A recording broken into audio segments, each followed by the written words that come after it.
Le téléphone sonna au milieu de la nuit, arrachant Alice à un sommeil agité. C'était Sophie. La voix tremblante, hurlant que tout était fini. Qu'elle ne pouvait plus supporter les mensonges. Alice, figée dans son lit, sentit son monde s'effondrer en réalisant que sa sœur avait tout découvert, transformant leur amour secret en un scandale familial explosif. Alice n'avait jamais imaginé qu'une simple randonnée changerait tout. C'était l'été dernier, dans les Alpes françaises, où les sentiers sinueux offraient une échappatoire à la routine parisienne. Sa sœur aînée, Marie, avait insisté pour qu'elle accompagne Sophie, sa meilleure amie depuis l'université. Tu vas adorer, Alice. Sophie est si aventurière. Et toi? Tu passes trop de temps enfermée au bureau. Alice, 28 ans, analyste financière chez une grande banque, avait accepté à contre-cœur. Elle aimait sa sœur, mais les sorties en nature n'étaient pas son fort. Pourtant, ce jour-là, sous un ciel azur, tout bascula. Elle marchait depuis des heures, le sac à dos pesant sur les épaules d'Alice. Sophie, 30 ans, avec ses cheveux courts et son sourire contagieux, menait la cadence. Elle était artiste peintre, libre comme l'air, voyageant souvent entre Paris et Lyon pour exposer ses toiles abstraites. Regarde ça, Alice, s'exclama-t-elle en pointant un panorama époustouflant sur les sommets enneigés. Alice s'arrêta, essoufflée. Et pour la première fois, elle vit Sophie non comme l'amie de sa sœur, mais comme une femme fascinante.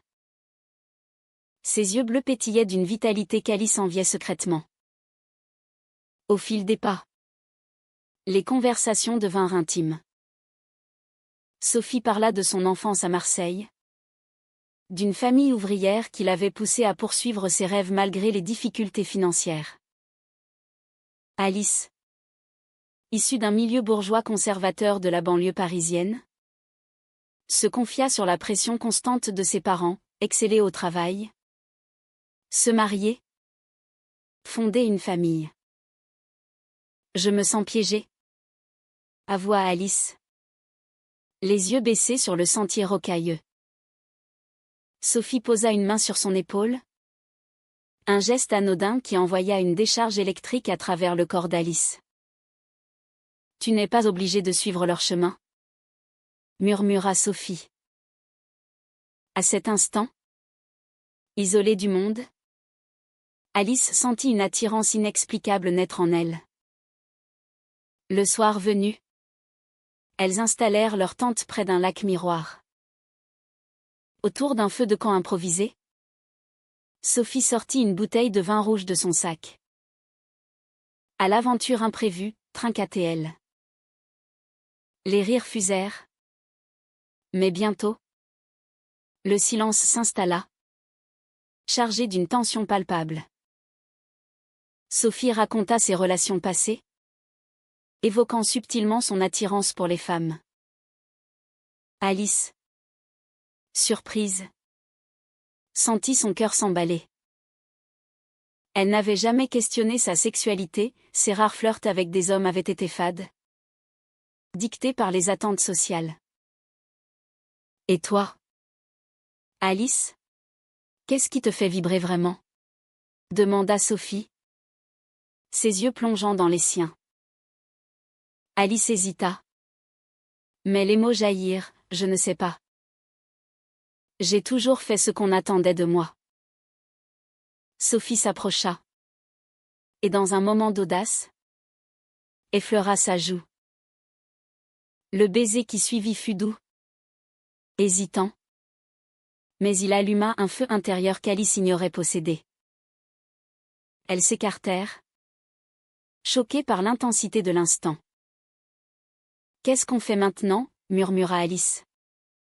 Le souffle court. Sophie secoua la tête, on rentre. Et on voit. Mais ça. C'est réel. De retour à Paris. Les messages s'enchaînèrent. Alice. De retour à son appartement haussmannien. Relisait les textos de Sophie avec un mélange d'excitation et de terreur. Sa famille était traditionnaliste, son père, un avocat retraité, votait conservateur, sa mère organisait des dîners où on déplorait la décadence moderne.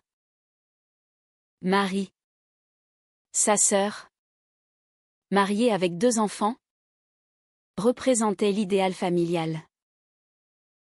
Comment avouer qu'elle tombait amoureuse d'une femme? Sophie, de son côté, vivait ouvertement sa sexualité dans son cercle d'artistes. Mais elle respectait le rythme d'Alice. Prends ton temps, lui écrivait-elle. Pourtant, les rencontres clandestines s'intensifièrent.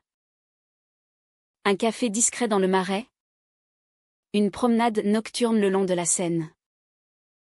Chaque fois, Alice se sentait vivante. Mais la culpabilité la rongeait. Elle mentait à sa sœur, prétextant des heures supplémentaires au travail. Un soir, lors d'un dîner familial, son père lança, « Alice, quand vas-tu te caser?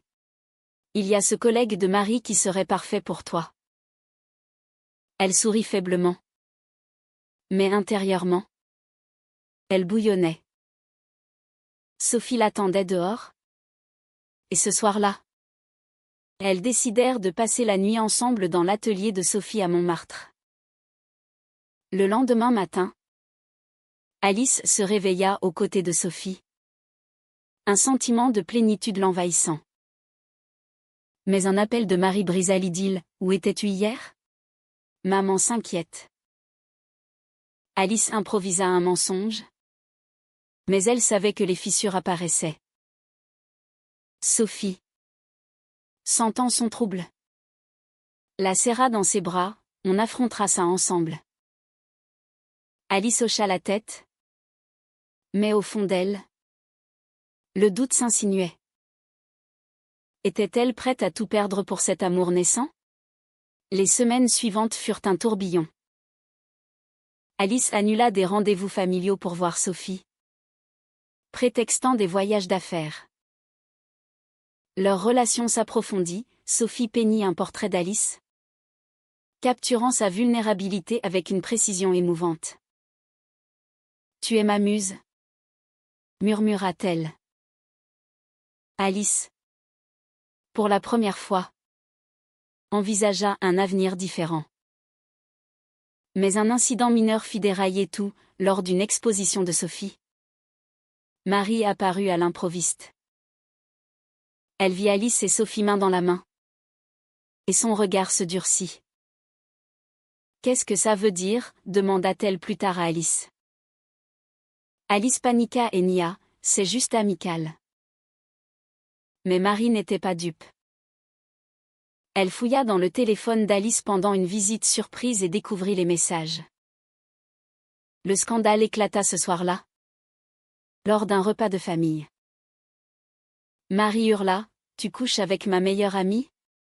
Une femme ?» Le père d'Alice blêmit. La mère fondit en larmes. Alice, acculée, avoua tout, déclenchant une tempête émotionnelle. La confrontation familiale fut brutale. Dans le salon bourgeois de la maison familiale à Versailles, les voix s'élevèrent comme un orage. Le père d'Alice, rouge de colère, tonna, « C'est contre nature. Pense à notre réputation. » Sa mère, effondrée sur le canapé, murmura des prières, invoquant la morale catholique qu'elle avait inculquée à ses filles. Marie, trahie, pleurait, « Comment as-tu pu me faire ça? Sophie était comme une sœur pour moi. Alice, au centre de la tourmente, tenta de s'expliquer, je l'aime. Ce n'est pas un choix. C'est qui je suis. Mais les mots se perdirent dans le chaos.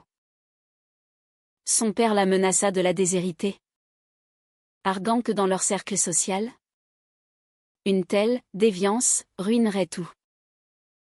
Marie, plus blessée par la trahison amicale que par l'orientation sexuelle, jura de couper les ponts avec Sophie.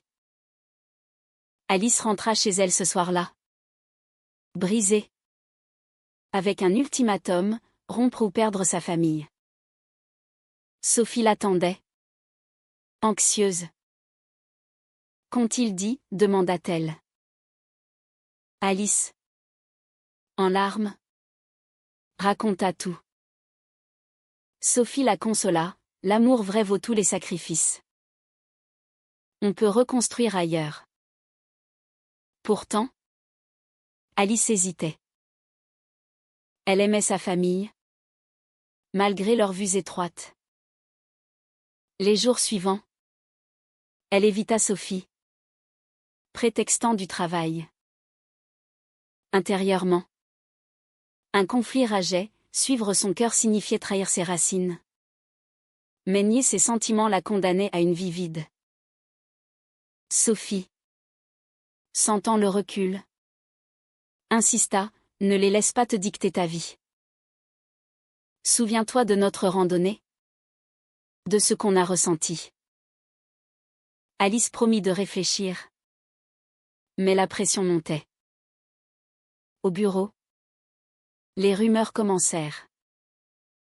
Un collègue conservateur, ami de son père, la questionna sur sa vie privée. Alice se sentit traquée, comme si la société entière la jugeait. En France, malgré les avancées légales comme le mariage pour tous, les préjugés persistaient dans les milieux traditionnels. Elle lut des articles sur les discriminations subies par les couples lesbiens, renforçant sa peur. Un soir, elle confia à Sophie, « Et si on se trompe? Si c'est juste une phase ?» Sophie, blessée, répliqua, « Pour moi, c'est réel.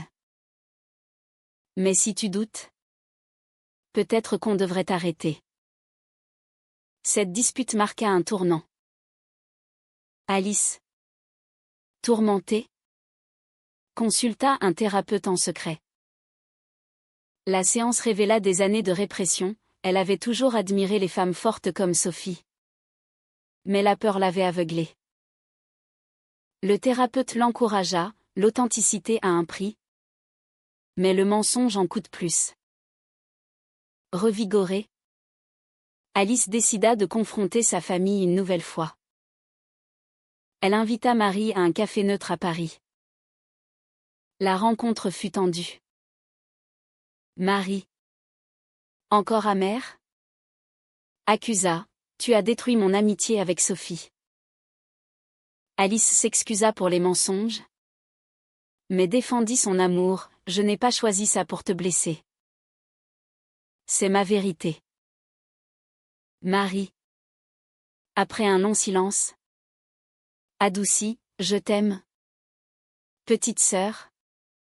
Mais papa et maman, ils ne changeront pas facilement. » Elles se quittèrent sur une note d'espoir fragile, Marie promettant d'essayer de comprendre. Encouragée, Alice reprit contact avec Sophie. Elles passèrent un week-end à Lyon, chez Sophie, explorant la ville main dans la main. Pour la première fois, Alice se sentit libre, ignorant les regards curieux. Mais le retour à la réalité fut rude. Son père l'appela. Furieux, « Marie m'a tout dit. Si tu persistes, tu n'es plus la bienvenue ici. » Alice, déchirée, pleura des heures. Sophie la soutint, choisis-toi. Alice. Les semaines devinrent un combat intérieur. Alice perdit du poids. Dormit mal.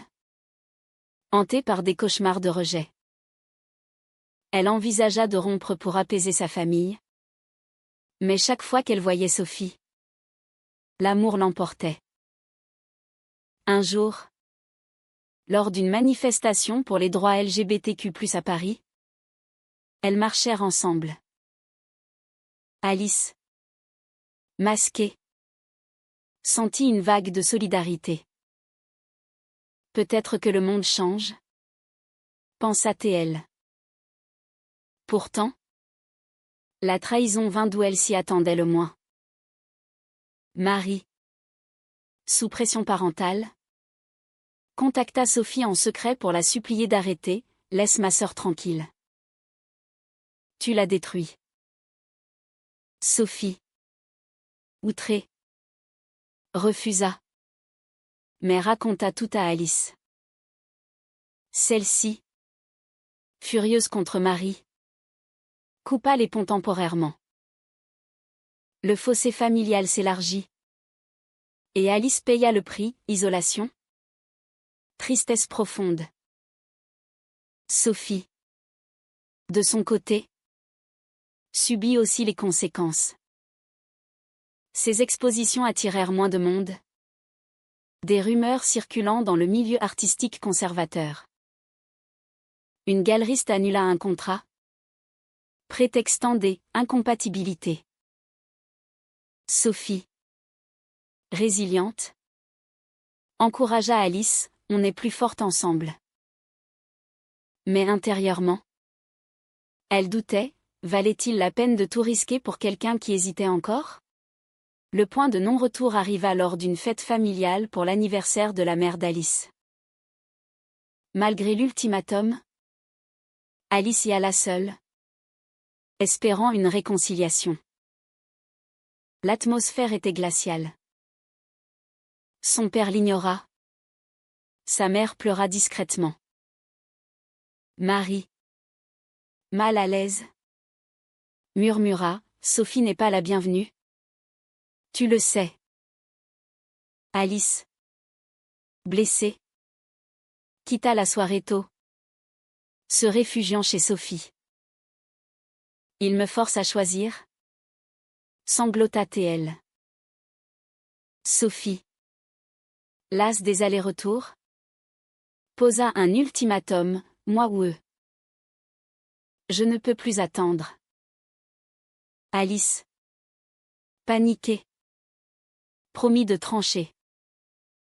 Mais le lendemain, un appel de son père changea tout, sa mère avait fait une crise d'angoisse. Hospitalisée. C'est ta faute, accusa-t-il. Alice, rongée par la culpabilité, courut à l'hôpital. Là, face à sa mère fragile, elle craqua, je vais arrêter. Pour toi. Sa mère, faiblement, sourit, merci, ma chérie. La famille d'abord. De retour, Alice affronta Sophie. On doit rompre, dit-elle, les yeux emplis de larmes. Sophie, stupéfaite, hurla, après tout ça? Tu choisis la peur plutôt que nous? La dispute fut violente. Des mots durs fusèrent. Sophie accusa Alice de lâcheté. Alice répliqua que Sophie ne comprenait pas les liens familiaux. Elles se séparèrent en claquant la porte, le cœur en miettes. Les mois suivants furent un enfer pour Alice. Elle reprit sa vie d'avant, travail, dîners familiaux, mais vide intérieurement. Elle bloqua Sophie sur tous les réseaux, évitant les endroits où elle s'était aimée. Sa famille, soulagée, la pressa de rencontrer des hommes. Un blind date avec un collègue de Marie se solda par un fiasco, Alice ne ressentait rien. La nuit. Elle rêvait de Sophie. De leur randonnée. Et se réveillait en pleurs. Sophie. De son côté. Canalisa sa douleur dans l'art. Elle peignit une série sur le rejet. Des toiles sombres vendues à prix d'or. Mais le succès ne combla pas le vide. Elle apprit par des amis comme qu'Alice semblait malheureuse. Un jour, elle envoya un message anonyme, « Si tu changes d'avis. Je suis là. » Alice le lut. Mais l'effaça. Terrifiée. La société amplifia le drame. Alice assista à un débat télévisé sur les familles LGBTQ+, réalisant les luttes de tant d'autres. Elle se questionna, avait-elle fait le bon choix? Un collègue gay au travail la confia, « J'ai perdu ma famille. Mais j'ai gagné ma liberté. » Ces mots la hantèrent. Puis vint la trahison ultime.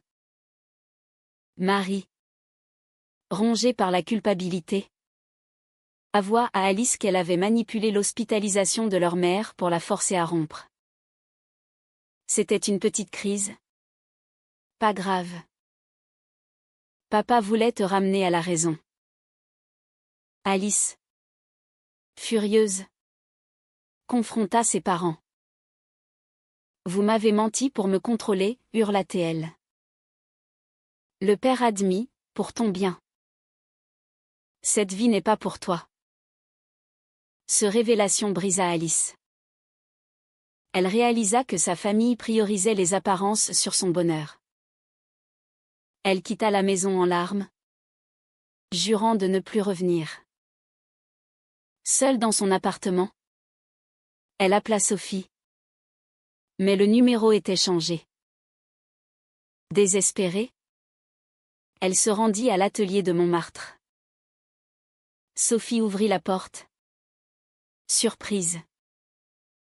Pourquoi maintenant? Demanda-t-elle froidement.